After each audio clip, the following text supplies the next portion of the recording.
Okay, so are we going to stand? Do we want to stand on this line? She's right on this line. Okay, so we'll put this behind us.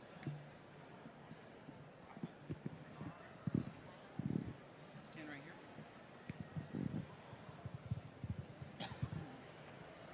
So, Aaron, should we stay behind this line? I think we're supposed to be curving. No. But what are they doing over there? How do we? Are we curved? Wait, hey, this line. Wait. Okay, so Kelsey's just following Kelsey.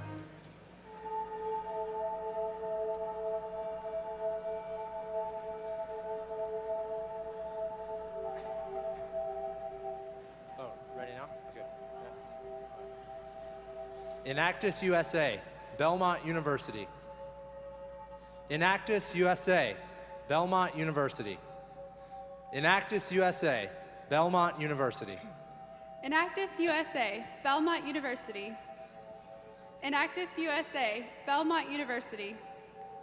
Enactus, USA, Belmont University.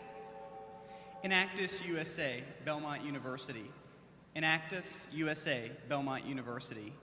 Enactus, USA, Belmont University. Enactus, USA, Belmont University. Enactus, USA, Belmont University. Enactus, USA, Belmont University. Enactus, USA, Belmont University. Enactus, USA, Belmont University. Enactus, USA, Belmont University. Enactus, USA, Belmont University. Enactus, USA, Belmont University. Enactus, USA, Belmont University. Enactus, USA, Belmont University.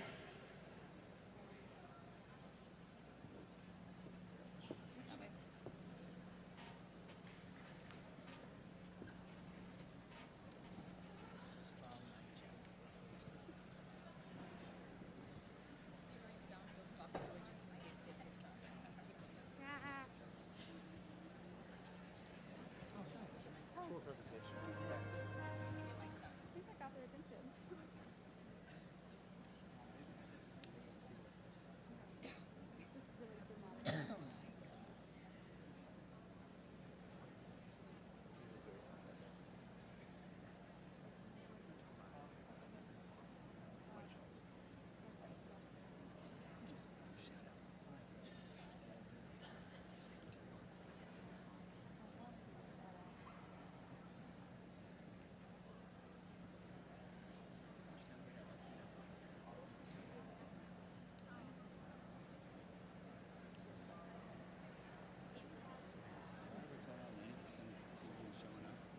Yes.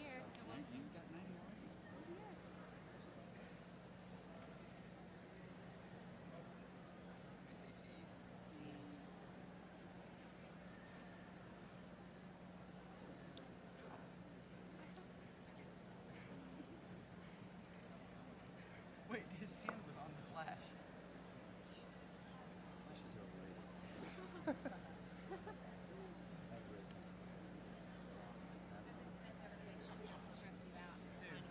Oh, good.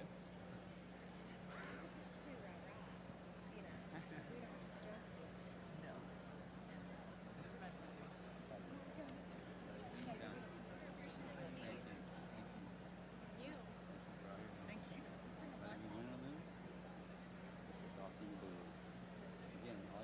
Hey, it beats being in class right now.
You have 1 minute left in your setup period.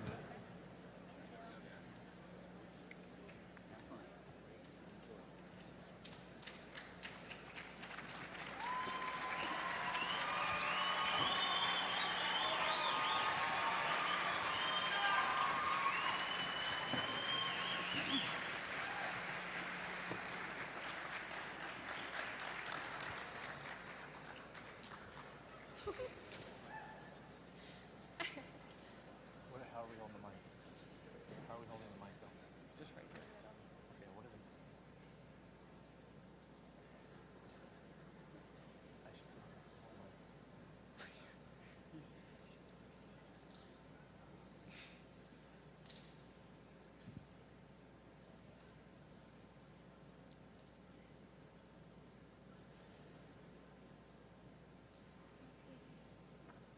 You may now begin your presentation.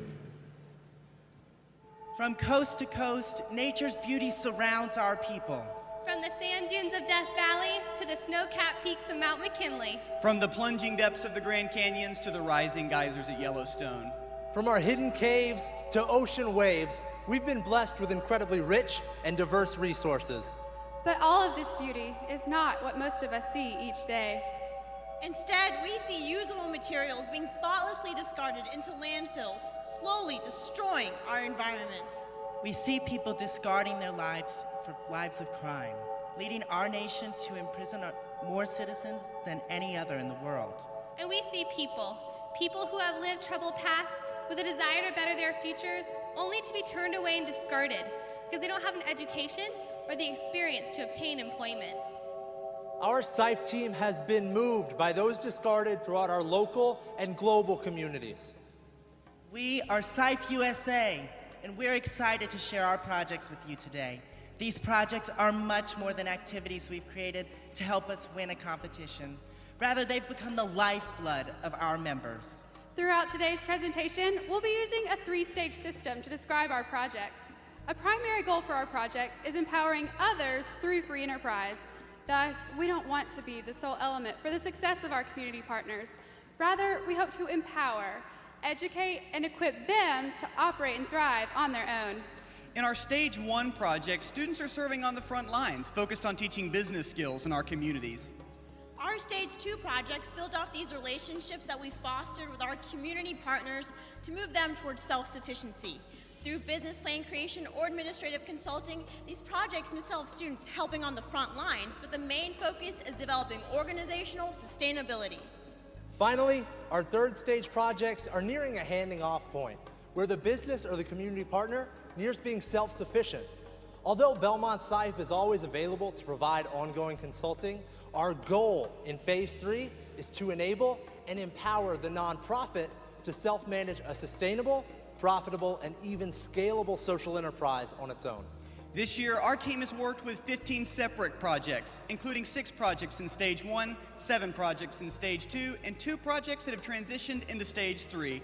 Unfortunately, we only have time to discuss 4 projects with you today. Thus, we'll start with a Stage 1 project, Philanthro-Teach. Across our city, a multitude of nonprofits exist to help people in need. These organizations serve battered women, drug addicts, and the homeless, among others. While these organizations specialize in meeting the immediate and specific needs of their members, they struggle to provide long-term assistance in finding a career for those broken by life's hardships. To help meet the needs of nonprofits throughout the Nashville area, one of our SIFE students, Andrew Bishop, created Philanthro-Teach, a nonprofit that specializes in providing career and skill-based education to groups throughout our community. By developing multiple curricula and establishing a deep group of specialized volunteers capable of teaching multiple areas, this organization takes the spirit of SIFE and amplifies its reach far beyond our campus, surpassing the impact our team alone could provide. To help make Philanthro-Teach a success, students worked with Andrew to take his concept and make it a reality. This year, we helped create a formal operating plan for the organization, developed a 16-member board of directors, secured funding, completed paperwork for, and received 501c3 national nonprofit status, and created a new marketing plan for the organization. Our most exciting development for Philanthro Teach this year was the creation of a workforce readiness program.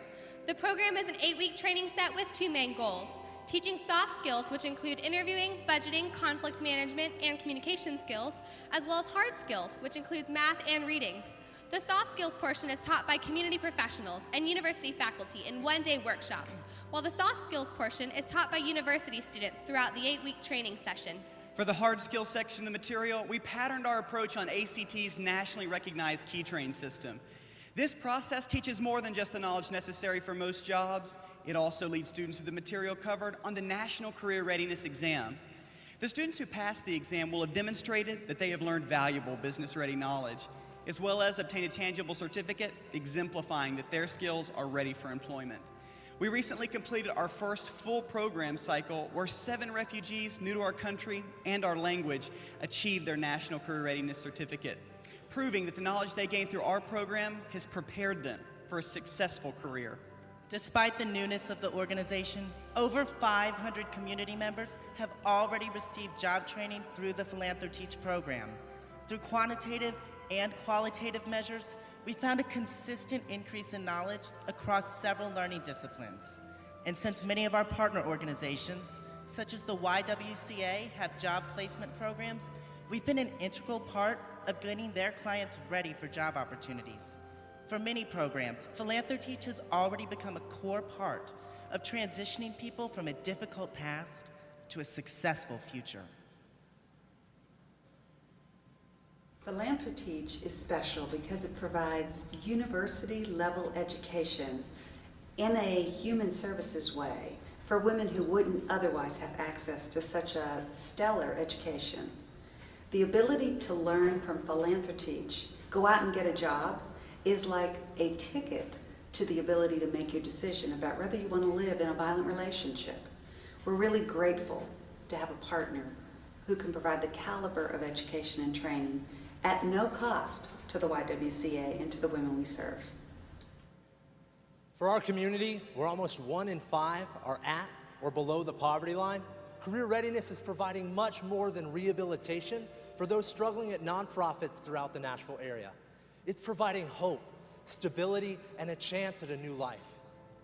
Our second project is a new project for our team, a Stage 2 project called Be a Blessing. In 2009, Guatemala barred all international adoptions. Unfortunately, this policy had 2 negative outcomes: an increasing number of children remaining in orphanages and a loss of income for so many homes dependent on international adoption fees to help fund their programs. After seeing the financial struggle of so many of these orphanages, Bali Pesabene, a Guatemalan college student, was determined to help. 2 of our SIFE students met Bali on a study abroad trip where they decided to help her grow and develop her struggling social enterprise, an enterprise with good intentions but little impact.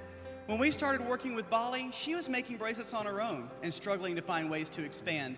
Through some of our local Guatemalan contacts, we introduced Bali to an all-female orphanage in desperate need of funding, the Mary and Martha Orphanage.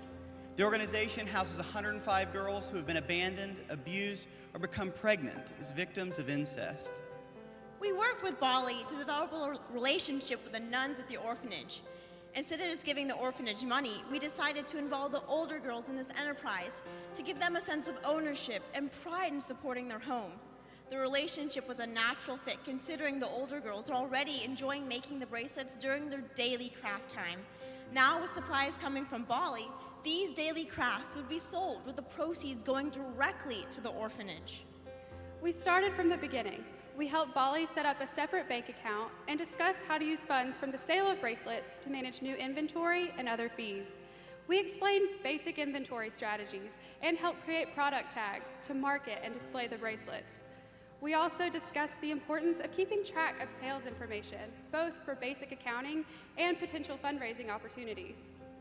Understanding that Bali had already undertaken a large task, we volunteered to help sell the bracelets here in the United States. We partnered with a local middle school excited about the opportunity to sell the bracelets to support the orphanage. We taught the middle schoolers basic entrepreneurial and marketing skills that they use to sell the products. Through our local efforts, over $4,000 were raised to support the orphanage. Those funds alone fully financed the home of 105 girls for approximately 3 months. Recently, we helped Bali register the organization as a Guatemalan nonprofit to promote donations. We also have led her through the business plan development process and helped her set up a website in order to sell the bracelets internationally. Finally, understanding that these girls are only making the bracelets for fun during their daily craft time, we've considered other groups in Guatemala that might be interested in making the bracelets as demand increases.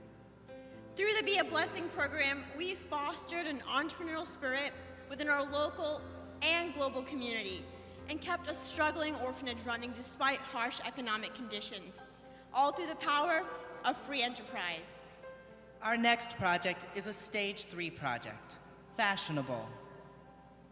In Addis Ababa, the capital city of Ethiopia, more than 150,000 women are currently living lives of prostitution just so that their families can survive. A nonprofit started and run by Ethiopians called Women at Risk offers counseling, provides child and medical support, and teaches job skills to these women who are trying to turn their lives around. Yet despite the program's 90% success rate of helping women to start new careers, the program was lacking the funding to remain a sustainable enterprise. In 2010, Barrett Ward, a native of our Nashville community, was living in Addis Ababa, where he learned about the financial need of the Women at Risk program. As his family was preparing to return to the U.S., they noticed a local woven scarf industry. Considering that this product could become popular in the U.S., he started Fashionable, an apparel business that employs women from the Women at Risk program to craft scarves for resale in the United States. There were several things that Belmont-SIFE provided to keep Fashionable thriving this year. Our team consistently provided 10 to 20 volunteer hours each week to assist with shipping the pressed scarves, tagging inventory, and fulfilling orders.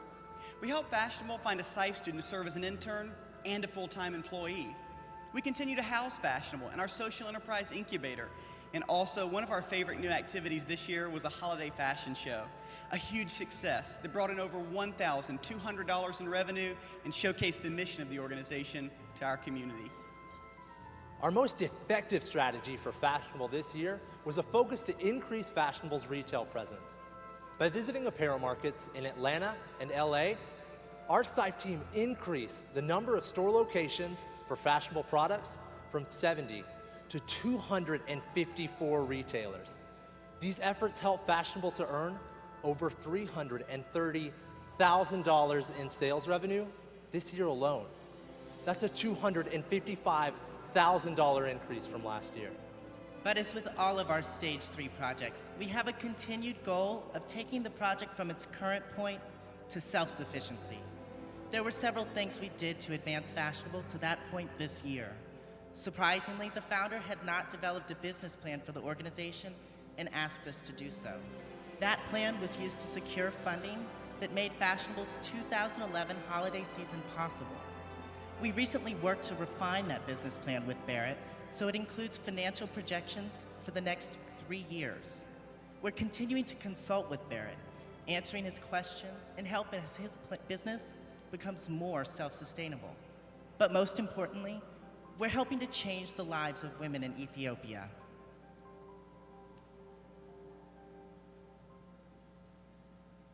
My name is Bizuaya, and I don't have any sisters or brothers. My parents passed away, and I was very lonely. I was 18 years old when I started it, and I learned about it through my friends. It was a very sad life. There was no happiness, no peace at all. It feels so good to get up in the morning and say, I'm going to work. My mind is so restful now. I am so thankful for this opportunity. In the future, I want to have kids, and I want them to have a better life than mine. I don't want them to experience my childhood, but want a better life for them and me. By helping to turn this social enterprise into a thriving venture, Fashionable is now able to employ 25 women who would otherwise still be on the streets. These women are able to send their children to school, are home each night, and are preparing for their futures. Fashionable is helping Ethiopian women turn away from their lives of prostitution and providing them with the job skills necessary to survive the Ethiopian economy. Each of these entrepreneurial steps is leading to a profound effect in changing lives around the world. Finally, our flagship project, Springback Recycling, another Stage 3 project. Every industry has its own traditions, the way business has always been done. Most of these norms make sense. Bankers count cash deposits with their customers, and doctors scrub their hands before surgery. But for the American mattress industry, there was one tradition that was doing far more damage than good. Typically, a mattress retailer would sell a customer a new product, collect their old mattress, and send it to a landfill, something to which they never gave a second thought. Considering there are nearly 10,000 landfill fires every year in the United States, each releasing dangerous toxins into the air and posing serious threats to our firemen and women, the U.S. mattress industry was in need of a new way of doing business. An innovative change is just what our SIFE team had in mind, to promote the complete recycling of used mattresses within the mattress industry. We started by finding a used mattress and tearing it apart. We were surprised at how much usable material was wasted within each discarded mattress. Metal, wood, foam, all of it had potential. So we began an in-depth analysis that took us nearly a year to complete. We researched the market for reselling the materials, developed our own disassembly process, created financial projections, and determined that the project had serious potential. We then developed a thorough business plan that earned $2,500 in seed money at a national business plan competition that finally allowed us to pilot our business. While we were excited about the opportunities this new business venture had to provide for the environment, we were also excited about the opportunities it had to help the community. We knew from the start that we wanted to work with employees who could use this job as a way to turn their lives around. After meeting with groups throughout the community, we found one organization working with formerly incarcerated men trying to reintegrate back into society. For many of these men, not finding proper employment can mean falling back into their old lives of crime. Nationwide, nearly 50% of formerly incarcerated men are unemployed. And without employment, 67% of these men will find themselves back in prisons within just 3 years of being released. A detriment not only to their futures, but one that costs taxpayers more than $23,000 a year for each inmate behind bars. You know, somewhere between 75 and 80% of people arrested without some sort of intervention, some sort of assistance, are going to return to jail. I couldn't find a better relationship to have with a program outside of the Sheriff's Office, and we're very, very proud of what's working. You know, I think it's the best example, really, of a way to show men who are in the system how to get started in the life outside of the correctional system. And so, although we need Dale in our community, we also need Springback to help not only the environment in the community, but the men who we see going out of the door of the jail every day. When these men find jobs, they gain more than financial stability. They find friendships, a welcome place in the community, and a purpose, something that many released felons never find. After meeting these local men, we knew this was going to be a powerful partnership. As our business began to grow, not only did we continue to develop the business, but we also invested in the lives of our employees. We know these men have potential beyond just disassembling mattresses, so we began training them in leadership, as well as accounting and inventory management to prepare them to manage the business. We've also worked with men interested in furthering their education. Specifically, we walked one employee through the college admissions process where he was accepted and earned all A's in his coursework. Most importantly, we've developed relationships with these men, encouraging them, building their confidence, and establishing friendships, showing them that they're not alone. This spirit goes far beyond the warehouse. We've shared holidays together, meals in our homes, and one of the men even invited us to his daughter's wedding. This year, Springback impacted the lives of 20 men. Financially, we earned $110,000 in revenue. Environmentally, we've recycled over 550,000 pounds of raw materials by diverting over 15,000 mattresses. That's enough mattresses to scale the top of the Washington Monument 23 times. A question could be asked in the world of philanthropy, is it sustainable to be sustainable? With the success of Springback Recycling, the answer is yes. In attempts to grow our business even further, we focused on 2 key areas: increasing our mattress supply and licensing our business to organizations in other cities. First, by reaching out to universities, landfill owners, and retailers, we've increased our weekly supply from 80 to over 500 mattresses. This month, we bid a contract with the U.S. government to disassemble 13,000 mattresses from 2 naval aircraft carriers as a pilot for a long-term, more expansive relationship to eventually include other vessels and military bases. Additionally, we have an agreement with Waste Management Corporation to be their sole mattress recycler in the southeastern region. All of these efforts will ensure the long-term sustainability of Springback's mattress supply. To prepare for licensing expansion, we created a separate nonprofit entity, Springback Recycling, and named our pilot organization Springback Nashville. We consulted with an operations expert and developed a 200-page operations manual. We also consulted with lawyers on legal ramifications for licensing, solidified marketing expansion materials, and negotiated licensing opportunities in 6 other cities. In fact, we're proud to say that Springback, Colorado is now up and running and has already processed 1,100 units. Well, basically, I learned everything about running a small business and doing books. I'd never done anything like this before. You know, I feel like I'm doing it.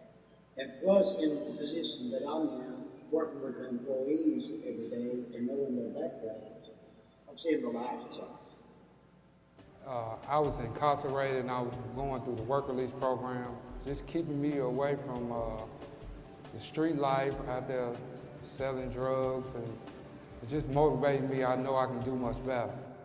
But prior to this, it's been very difficult for me to find a job, being that I've got a felonious background. You know, this program has given me the opportunity to not only get back on my feet, but with a decent, job to, help me take care of my family. Overall, our team could not be more proud of completing this seemingly insurmountable task. We believe this project is the culmination of everything that SIFE stands for. Socially, understanding the difficulty of finding a job in a tough economy, we hired and trained unemployed, formerly incarcerated men and provided them with a purpose and a welcome place in our community. Economically, we developed our business from the ground up, a business that became profitable in its first full year of operations. In fact, our enterprise has been so successful in Nashville that we've licensed our Springback model in another city, with hopes to be running in 5 other cities next year. Our community has been so impressed by these results that our project was featured on a national public radio program to over 14 million listeners.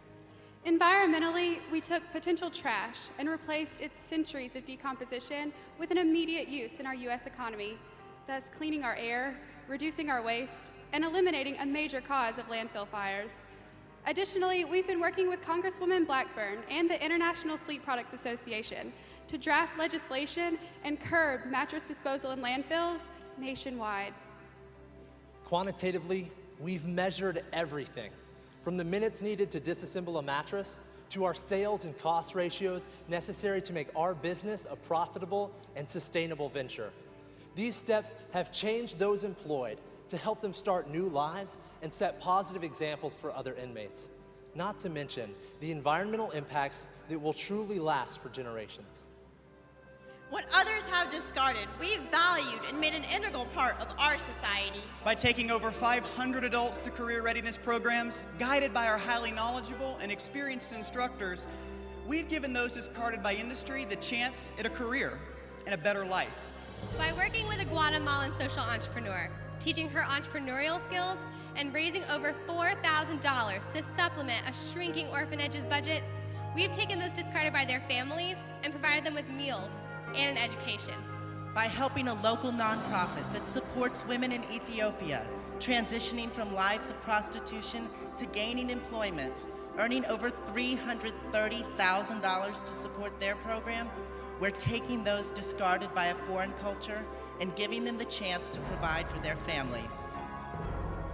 And by employing disenfranchised men, by recycling used mattresses and empowering them to run the business on their own, we've taken those discarded in our own society and reintegrated them into a life of hope. While some might just see trash in these people's lives, we see possibilities, SIFE, now Enactus USA, empowering our community with sustainable change, all through the power of free enterprise. Thank you to the team from the United States. Judges, you may now begin the question and answer period.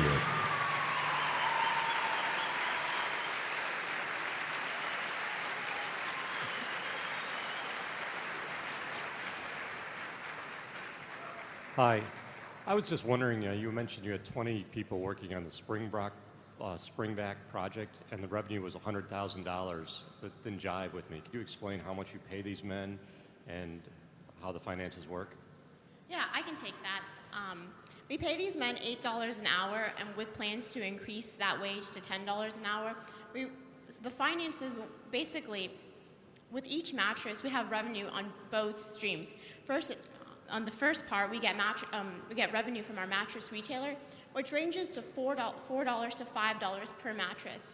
On the back end, once we disassemble the mattress into its composite materials like the metal, the foam, and the cotton, that averages out to be $4 a mattress. So averaging out, we get $8 to $9 in revenue. As far as our expenses go, we have $4.75 in variable expense and $2.50 in fixed costs, leaving us a margin, a profit margin of $175 per mattress, or about 22%. Now, since February, we have earned $88,000 over $110,000 in revenue because of three things: our increase in efficiency in breaking down a mattress, our increase in our revenue per scrap metal that we've gotten because the prices have gone up, so that we're getting more cents per mattress, as well as an increased number of supplies in the mattresses. Hello.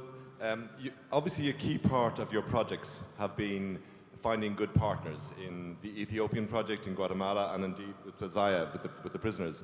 How do you do the search for partners, and do you have many kind of dud partnerships that don't work, and how do you make sure they do work?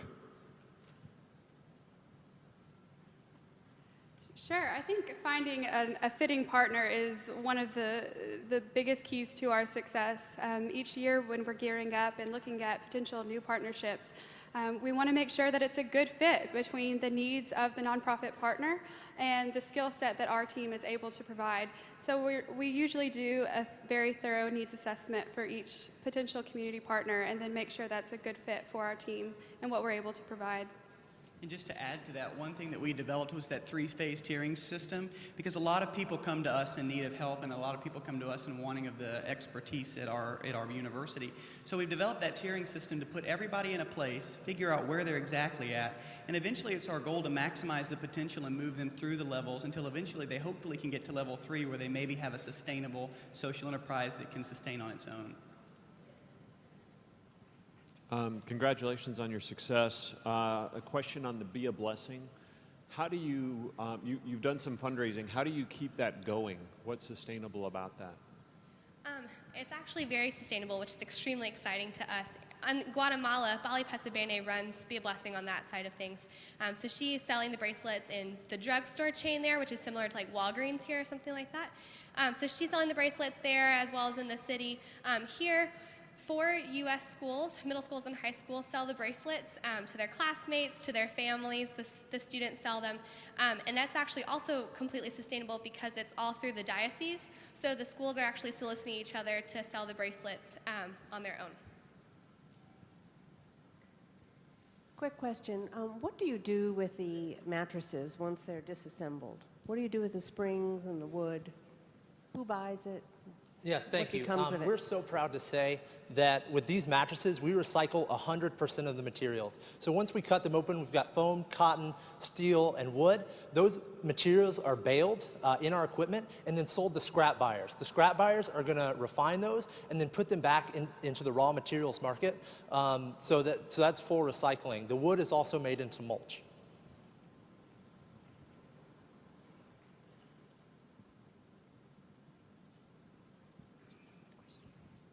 Yes, you mentioned that you're going to roll out Springback to possibly 5 more locations next year. How are you going to scale that up? Who's going to actually be the team on the ground to make that possible? Yes, sir. That's an incredible question. We obviously, believe in sustainability. And so we've set up a nonprofit organization that's in charge of the entire licensing model. College students have 2 to 4 years to make an impact, and we want the Springback licensing model to go far beyond that. So the nonprofit has a board. Your time has expired. Judges, please join me in thanking the team from the United States, Belmont University.